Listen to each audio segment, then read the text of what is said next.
안녕하세요. 이번 시간에는 통일신라 시대에 어떤 일이 있었는지 간단하게 쭉 그냥 살펴보도록 할게요. 자, 일단 용어부터 이야기를 좀 해보면요. 우리 통일신라라고 하잖아요. 근데 이때 정식 명칭이 통일신라였을까요? 당연히 아니었겠죠. 그냥 신라였겠죠. 그냥 신라예요, 신라. 자, 근데 이제 통일 이전의 신라와 통일 이후의 신라를 좀 구별해서 이야기하기 위해서 우리가 그냥 편의상 통일신라라고 이야기를 하는 것이고요. 그리고 이때에는 남쪽에 통일신라가 있었고, 다음 시간에 할 국가인데 위쪽에는 발해라고 하는 국가가 있었어요. 그래가지고 이 두 국가를 묶어서 함께 이 국가가 남쪽과 북쪽에 존재를 했던 시기잖아요. 그래서 이 시기를 남북국 시대라고 부릅니다. 이 남북국 시대라고 하는 용어는 조선 후기 실학자였던 유득공이 발해고라고 하는 책에서 처음 사용을 했고요. 이전까지는 발해에 대해서 딱히 학자들이 관심을 갖고 있지 않다가 이 유득공에 의해서 발해에 대한 관심이 생기기 시작을 하게 되어서 발해가 우리 역사로 완전히 편입이 되게 돼요. 그래서 이때 이제 남북국 시대라는 용어를 처음 썼는데, 통일신라 시대라고 부르는 사람이 있고요, 남북국 시대라고 부르는 사람이 있어요. 이 용어의 차이는 무엇일까요? 통일신라 시대라고 부르는 사람이라고 해서 발해가 우리 역사라는 걸 완전히 부정하는 건 아니에요. 근데 통일신라 시대라고만 이야기하면 발해가 좀 빠져 있잖아요. 그래서 발해를 우리 역사로 끌어오기에는 조금 부족하겠죠. 그래서 발해까지 완전히 우리 역사로 편입을 하기 위해서는 이 시대를 정확하게 남북국 시대라고 불러야 한다라고 이야기를 합니다. 저도 그 의견에 동의를 하고요. 그래서 이 시대는 통일신라 시대보다는 남북국 시대라고 부르는 게 좋지 않을까 합니다. 그리고 우리 지금 중국하고 동북공정이 끊임없이 있잖아요. 그렇기 때문에 반드시 남북국 시대라는 용어를 써서 우리는 우리 발해가 우리 역사임을 명백하게 인정한다라고 대외적으로 또 알려주는 것도 좋을 것 같아요. 그래서 남북국 시대라는 용어 무조건 쓰는 게 좋을 것 같아요. 통일신라인데요. 통일신라는 보통 누구부터 보냐면 태종무열왕부터 봅니다. 그 삼국을 완성한 왕은 태종무열왕의 아들 문무왕인데, 태종무열왕부터 보는 이유가 좀 있어요.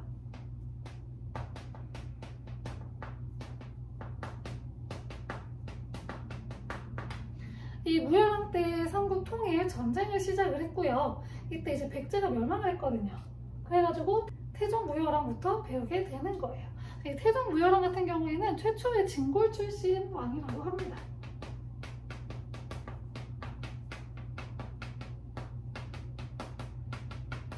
그 이전에 이제 진평왕 때 성골과 진골의 개념을 나눠놨고, 계속 성골에서만 왕이 될 수 있었다가 태종무열왕 때에 이르러서 진골 출신으로서 왕을 하게 된 거죠. 김춘추거든요. 이 김춘추가 진골 출신으로 왕위에 오르게 되었습니다. 그리고 나서 이제 무열왕은 뭘 했냐면, 본인이 귀족 출신이잖아요. 그러니까 귀족 같은 진골 출신에서 왕이 됐기 때문에 너랑 나랑 같은 진골 아니야, 이제부터 나는 왕이야. 왕권 강화가 좀 필요하겠죠. 그래서 이 용어가 좀 등장을 할 수 있어요. 이 용어가 간혹 나오거든요. 전제 왕권을 확립했다. 그래서 이 용어 좀 알아두시면 좋을 것 같아요. 전제 왕권을 확립을 합니다. 자, 그리고 나서 진덕여왕 때 만들었던 그 부서가 하나 있어요. 집사부라고 하는 부서가 있었다는 거 혹시 기억하시나요? 이 집사부를 독립을 시켜요. 그래가지고 왕을 더욱더 보좌해서 왕권을 더욱더 강하게 만들었던 거죠. 자, 그리고 나서 태종무열왕 아들 문무왕이 아까 얘기했듯이 삼국 통일을 완성을 시킵니다.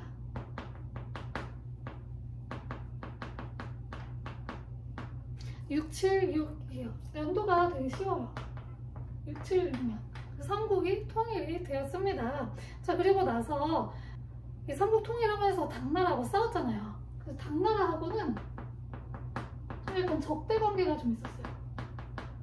그래서 상대적으로 외하고 우호 관계를 좀 가지게 된 거죠. 당나라하고 적대 관계를 가지고 있으니까 너무 이제 주변에 적밖에 없으면 나라한테 이로울 게 하나도 없어요. 그래서 내 편을 좀 만들어놔야 돼서 외하고 보호관계를 맺었던 거라고 생각하시면 돼요. 자, 그리고 나서 이 아들 신문왕이 왕에 올라요. 할아버지, 아버지가 삼국 통일을 완전히 다 완수를 해서 이제는 대내적으로 안정을 시켜야 될 때죠. 그래서 신문왕은 왕권 강화에 좀 집중을 합니다. 신문왕의 키워드는 왕권 강화예요. 왕권 강화를 하는데 일단 무언가를 하냐면 김은돌의 반란을 진압을 해요. 자, 근데 이게 약간 좀 의심스러운 게 뭐냐면 김은돌이 진짜로 반란을 일으켰는지 안 일으켰는지 아니면 확실하지가 않다고 해요. 김은돌이 신문왕의 장인이거든요. 자기 와이프의 아빠예요. 근데도 그냥 가차없이 죽였어요. 왜냐? 진골 세력들 이참에 다 잡아서 왕권이 이만큼 강하다. 그러니까 너네 나한테 까불지 마라는 걸 좀 보여주려고 했고, 이때 약간 적용시켰던 게 불고지죄라고 해서 죄를 알고 있으면서도 알리지 않았다라는 명분으로 주변의 진골들을 더 숙청을 해요. 근데 이 사람이 진짜 김은돌이 반란을 일으킬지 안 일으킬지 알고 있었을지 어떻게 알아요? 솔직히 모르잖아요. 이 사람이 진짜로 몰랐을 수도 있잖아요. 근데 그런 거 다 필요 없다. 너 알고 있었잖아. 그러니까 너 죽일 거야 라고 이야기를 하는 거죠. 그렇게 해서 진골 세력들을 대량 숙청하는 사건이 김은돌의 난이에요. 그래서 왕권을 좀 강화하려고 했고요.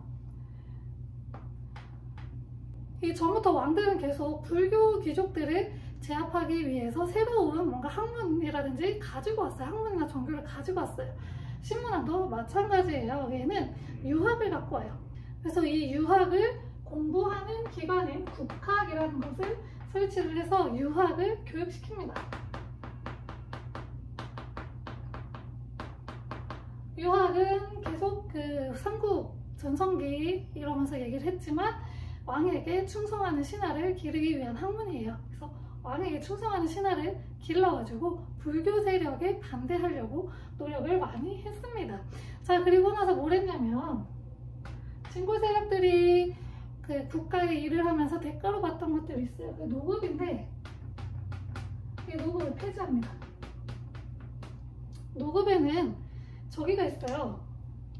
땅만 주는 게 아니고 노동력이 포함이 되어 있거든요. 이 노동력은 귀족의 재산의 일부였어요. 그래서 이 노동력을 지급을 금지하면서 귀족 재산에 제한을 시켜서 왕권을 상대적으로 강화를 하려고 했고, 땅만 주는 관료전을 지급을 해요.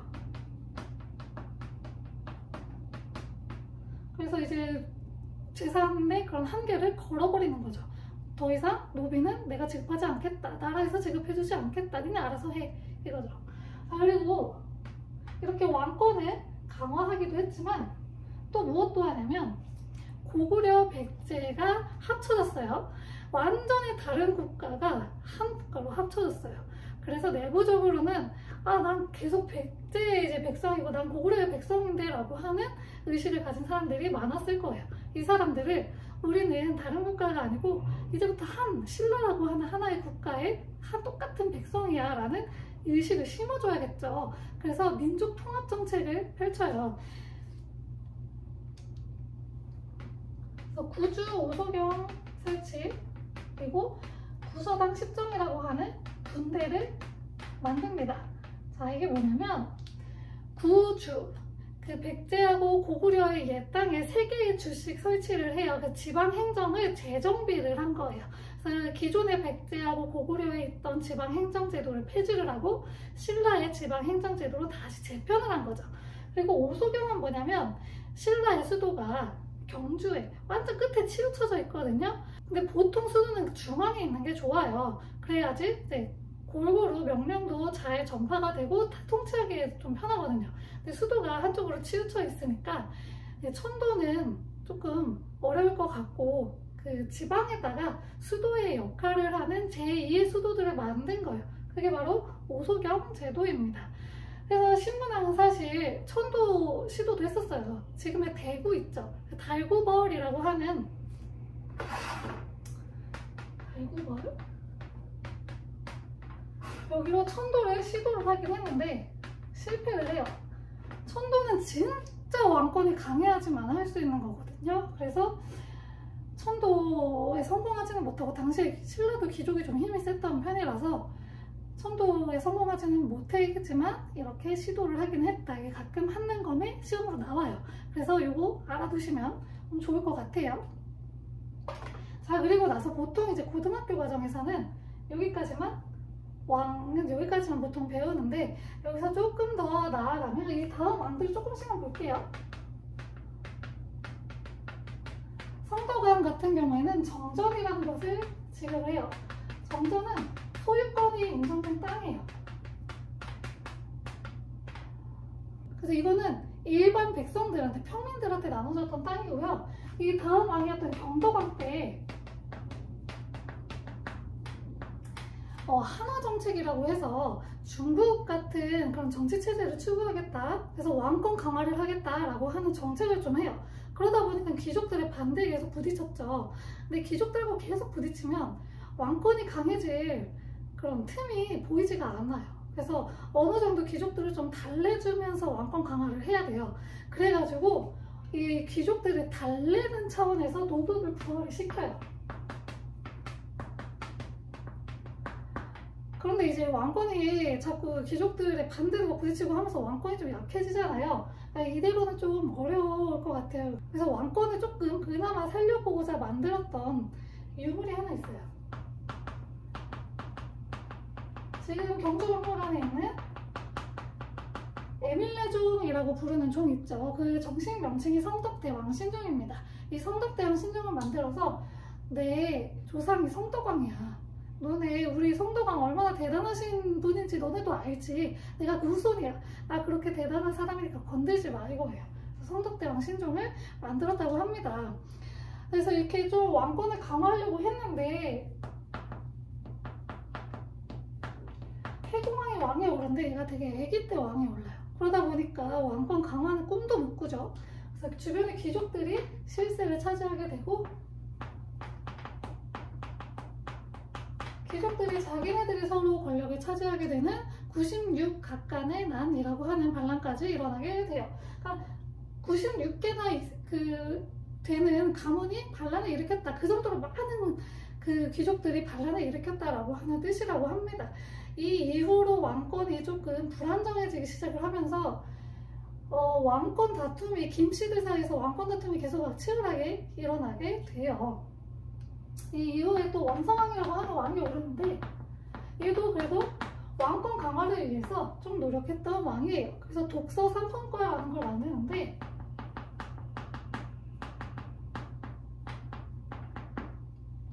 그 신문학 때 국학 만들었잖아요. 근데 여기서 공부는 하는데 이 공부를 해서 써먹을 데가 사실 없는 거예요. 그래서 이 국학하고 연계되는 시험제도를 만든 거죠.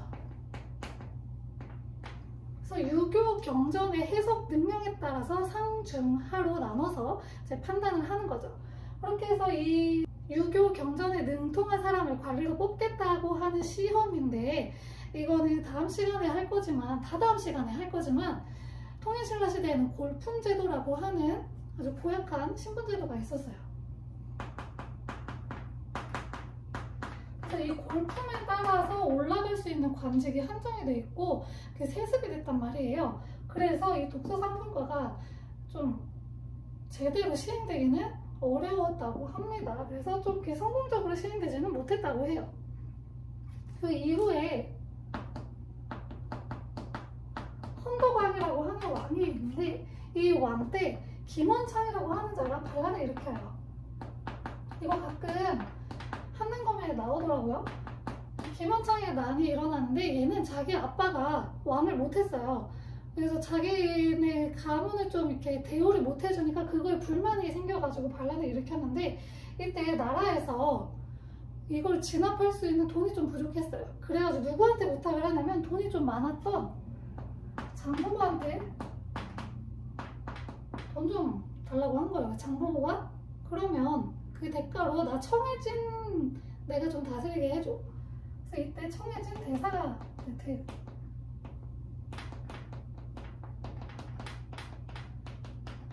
그래서 장보고가 이때 본격적으로 등장을 하기 시작을 했고요. 이후에 흥덕왕 때 이 진골들이 자꾸, 그러니까 설치는 거 귀족들이 왕권에 자꾸 도전을 하고 설치니까 왕하고 귀족의 선을 내가 확실하게 해주겠다. 너네 못 까불게, 함부로 까불지 마라 라고 하는 사치 금지법이라는 걸 만들어요. 그래서 골품에 따라서 이제 차별을 강화하는 법이에요. 그래서 위계 질서를 아주 그냥 강하게 선을 확실하게 그어서 왕권에 함부로 도전하지 못하게 이제 그렇게 만들어 버린 거죠. 자, 그리고 장보고 얘기를 할 건데요. 장보고가 이렇게 등장을 했잖아요.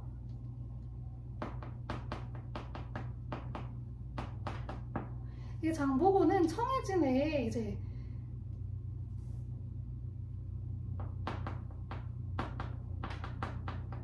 대사로 활동을 합니다. 얘는 원래 이제 당나라에 넘어가서 거기서 이제 기술이나 이런 것들을 배워갖고 상업을 하던 사람이었는데, 그 당나라 사람들이 좀 신라인들을 차별을 한 모습을 보고서 이거 우리 신라인들을 위해서 내가 할 수 있는 일이 없을까라고 생각을 해서 신라로 다시 넘어왔어요. 돈을 많이 벌어서 이제 넘어온 거죠. 그래서 여기 도와줘가지고 내가 청해진 대사가 돼서 그 해적들을 좀 소탕을 하고 이랬다고 해요. 그리고 이제 거기서 무역을 할 때 이 해적들한테 위협을 받지 않도록 보호해주고 도와줬다고 해요. 그리고 또 무엇을 만드냐면 중국에다가 법화원이라는 것을 설치를 해요. 그래가지고 승려들 그리고 그 신도들의 활동을 또 지원해주기도 했다고 합니다. 근데 이 장보고는 욕심이 좀 많았던 것 같아요. 이 신라가 계속 귀족들 사이에서 왕권 그 분쟁이 일어났다고 했잖아요. 내가 왕할 거야. 그래가지고 희강왕, 민해왕, 신묘왕으로 넘어가는 사이에 이 장보고가 개입이 돼요. 어떻게 개입이 되냐면 일단 희강왕이 왕이 됐어요. 이 희강왕이 김재룡이에요. 이름이 김재룡. 얘가 그 김균정을 죽이고 왕이 돼요. 그러니까 김균정의 아들이었던 김우진이 이제 저 좀 도와주세요 라고 한 거예요. 누구한테 찾아간 장보고한테 저 좀 도와주세요 하고 찾아가게 됩니다. 그리고 나서 중간에 민해왕이 왕이 올라요. 이 김재룡을 죽이고. 그리고 나서 이 김우진이 장보고의 도움을 받아서 왕이 된 게 신무왕이에요. 이때 장보고가 도와주면서 어떤 약속을 했냐면 내 딸하고 너의 아들하고 결혼시켜달라 라고 했어요. 그래서 오케이 알겠다. 오케이 나 도와줬으니까 왕대는 도와줬으니까 이 정도야 해줄 수 있지 했는데 얘 아들이었던 문성왕이거든요. 그럼 얘 딸하고 문성왕으로 결혼을 했어야 돼요. 근데 귀족들이 반대를 너무 많이 했대요. 그래갖고 신무왕이 어쩔 수 없이 결혼을 못 시켜가지고 장보고가 왜 약속 안 지켜? 이래서 장보고의 난이 일어납니다. 그래서 이때 장보고가 져요. 대패를 하게 되고 청해진도 폐지가 되게 되었다고 합니다.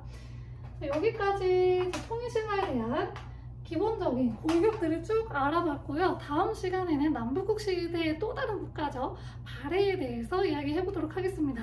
감사합니다.